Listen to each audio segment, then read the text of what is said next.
Hi, I'm Cammie Marsh, and on this episode of Dishing Dirt, we're going to learn about how to care for our poinsettias after the holidays and how to plant our bulbs for the spring. So let's dig in.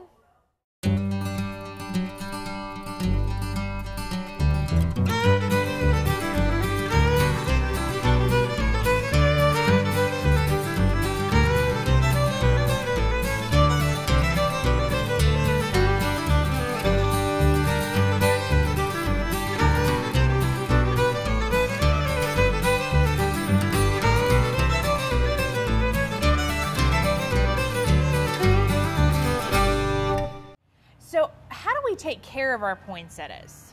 Okay, poinsettias are a tropical. They are originally from Mexico, so you need to keep them in 60 to say 75 degree weather. They can't take a draft, so don't set them near an air conditioner or direct heat element. Okay. And you want to keep them moist, but what you want to do is you want to put your finger from your knuckle down into your pot. If it feels dry, then you need to water it thoroughly to where it drains out. Once it drains out, make sure you remove that water. They do not like to sit in water. Okay. So most of them come with that little sleeve on the outside, so I have Correct. to remove that Yes. to be able to water. But then I can put it back on? Exactly. After you remove, what you need to do is remove it from the sleeve to water it, either in the kitchen sink or set it in a bowl or a drain dish. Then you can put it back into that sleeve. But that's one of the big no-nos in the poinsettia world is people waters it in that and then it sits in that water, and then you'll slowly see your plant disintegrate. It will start dropping leaves and turning yellow. Very good. Okay, so a lot of people call and ask us about are the poinsettias poisonous? I have kids, I have pets. What can you tell us about that? Well, we have been told over the years that they were poisonous. Yes, they do have a toxic in them, but it's not so severe that you cannot have these in your home with children or pets. Okay. A 50-pound child would have to consume 500 poinsettia leaves in order for it to be. Yes, they could make them have a little bit of a stomach ache. The rule of thumb is once you handle your poinsettia, you get any of the sap on your hand, wash with mild soap and water. Make sure you don't rub your eyes. And if it did cause just a little bit of skin irritation, just treat it like any other one with a little bit of antibiotic ointment. But the main thing is washing your hands with soap and water. Very good. Okay, so you talked about the different kinds. They're gorgeous. After the holidays, is there something I can do with them? I mean, these trees are really pretty. They're gorgeous. Is it an annual? Do I treat it like an annual, or can we plant it outside? Well, it's actually a tropical, like a house plant. Yes, you can get these to survive. Most people find it's just way too much trouble. It's easier to just dispose of them and get fresh ones next year. You want to keep them in the house probably until about June or July when we get 60 and stay above. And you want to keep them watered. You want to start fertilizing them about once a month until, I believe it's December. Now in November, you're going to be setting these back in a dark room, and you're going to be cutting them back. You're going to set them in a dark room all the way up until December for them to replenish their leaves. And then when you bring them out, put them in a sunny window, let them start coloring back up, and then again stop the fertilization then.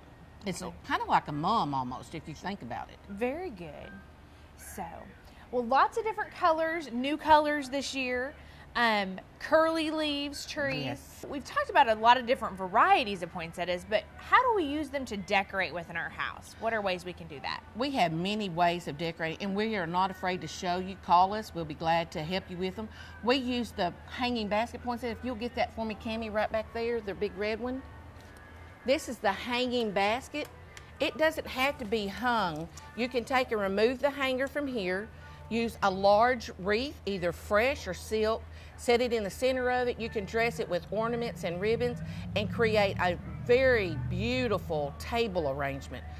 Don't be afraid to use other elements in your home, which like little sleigh containers. You may have a crystal bowl that was your grandmother's. Set it inside of that. You can fill the outer edges with fruits, nuts, or pine cones, don't be afraid to use anything in your home to put these in. They will not harm it. The only thing I do tell you is do not set it on direct wood. Make sure something is underneath between the wood furniture and the plant, because this plant does hold moisture. Therefore, it would damage your furniture.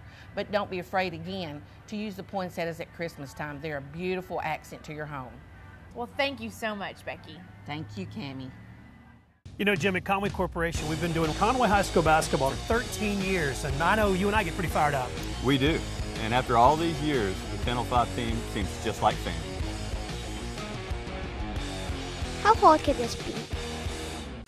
Hi, I'm Robin Dyer, and I would love for you to come work out with me on my show called Burn. This workout is going to be quick, something you can do at home for your busy lifestyle. Give me about half an hour, and I'm going to help you find your breathless edge. This is the workout that's going to be suited just for you. So come join me and let's get fit together.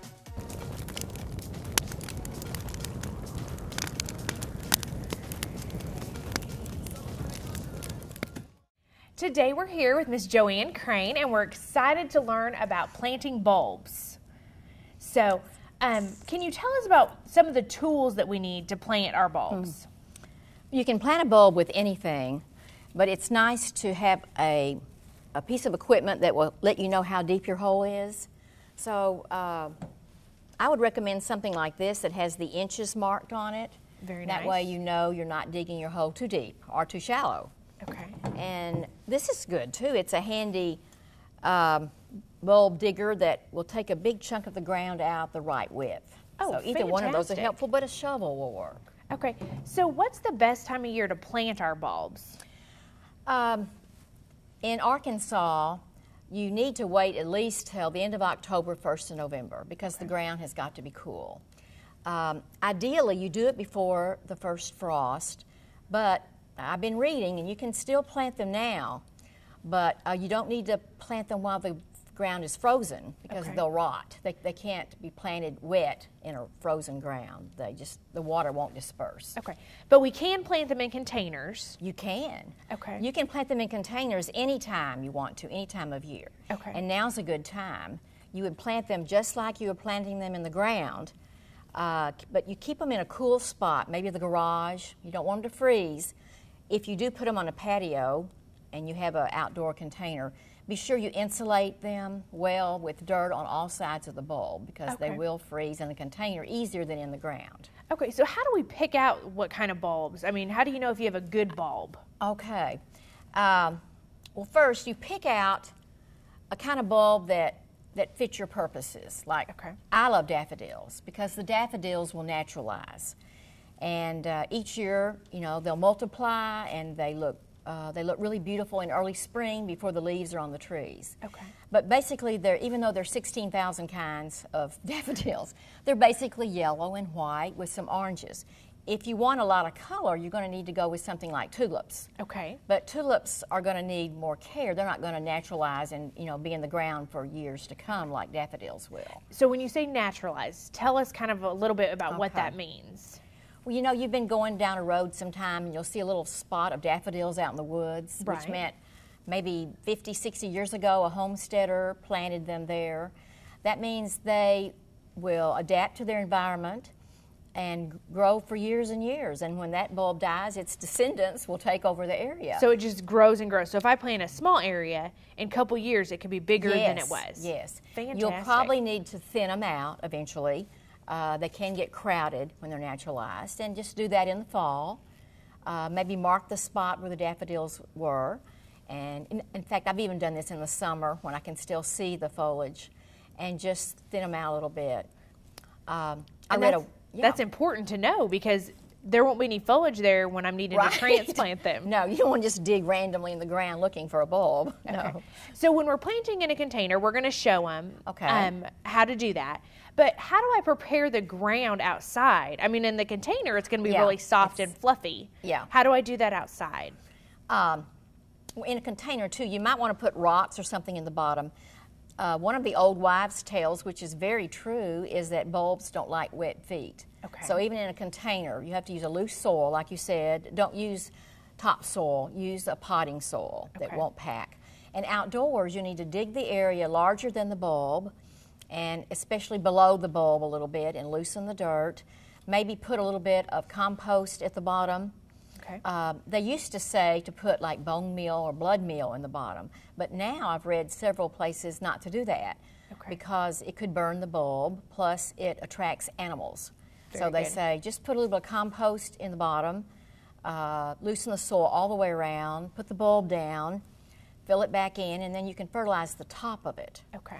And you don't even have to fertilize the first year, but after they bloom the first year, then you need to fertilize annually anyway with them. So some of the things we talked about just now for our homeowners is wet feet. Kind of tell us about what wet feet means. You need to plant your bulbs in a spot that has good drainage. Okay. And get sun. They need some sun. Now, because like daffodils are my favorite, because daffodils bloom early in the spring, you don't have shade from trees yet. Right. So it's our first little splash of color. It is. That's why I love them so much. It's our first splash of color, and they really show up in a meadow. Right.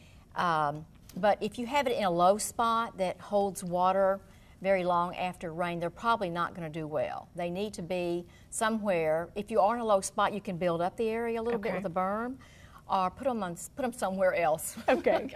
Good deal. And then the other thing you mentioned was that it could burn them, like literally fire, or? Well, fertilizers or any kind of like phosphate or any of the fertilizers can burn the bulb or the new roots that are going to form from the bulb. Very good. So they say don't do that. Wait till later on, and then fertilize the top of the soil after you plant them, but not the root itself. Very good. Well, why don't we go ahead and show our viewers about how to plant our bulbs in our container. Okay. And I want to say something about when you do plant your bulbs outside, the way to do it. You know, like don't do it in rows. That just really doesn't look natural. There are a lot of other methods you can do. Oh, fantastic. We'll have to talk about that. Okay.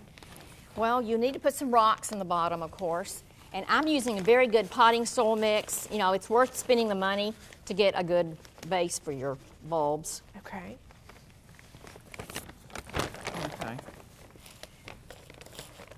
And check your bulbs. When you buy your bulbs, you should not be buying bulbs that are too dried out. You need to feel that there's still, life in the bulb. Okay. So will that be a little squishy? Or no, they shouldn't want be it very squishy. Okay. They should still that would be where they're kind of decaying and maybe rotting. Yeah, if they're squishy, they're decaying. Okay. Yeah, you would want to plant them, and you always plant the pointy side up. That sounds corny, but that's the rule. That's the rule. And the roots are on the bottom, and your hole should be 3 times deeper than the bulb is wide. Okay. Now, you can mess this up a little bit. I have had bulbs come up that I just had planted all I wanted to after I had thinned out. I had little bitty ones left, and I just threw them on the ground, and they came up. Just you can't bury them too deeply, though, because they won't ever get to the top. Okay. But, 4 inches below the ground would be fine. Very Always, root side down. That's the heaviest side. And then, just cover them up completely. Water them. That's why it's good to have some rocks in the bottom. So that it can drain. So that it can drain. They can't sit in water. And then just put them in the garage or somewhere where they'll be cool but not frozen. Unless you have got a lot of insulation. You can pack them pretty close together. Okay. And this is like force, this will force them to bloom. And so it'll force them to bloom. They'll bloom, yeah. And after they bloom, you can take them out of the pot if you want to and put them in the ground. Now, they won't bloom again the same year, but the bulb will be in very good shape. Well, that's a good tip, though. So if you want like concentrated color on your patio, if you look online at the Better Homes and Gardens site, they have some beautiful container bulbs. Okay. Pictures of people that have arranged different bulbs in pots and had them on their patio, and it was a beautiful arrangement that you couldn't get just from planting bulbs outside. Thanks for joining us on this episode of Dishing Dirt. We want to thank our guests today for showing us about poinsettias out at Lumber One, and we want to thank Miss Joanne Crane for teaching us how to plant some bulbs. And we'll see you next time on Dishing Dirt.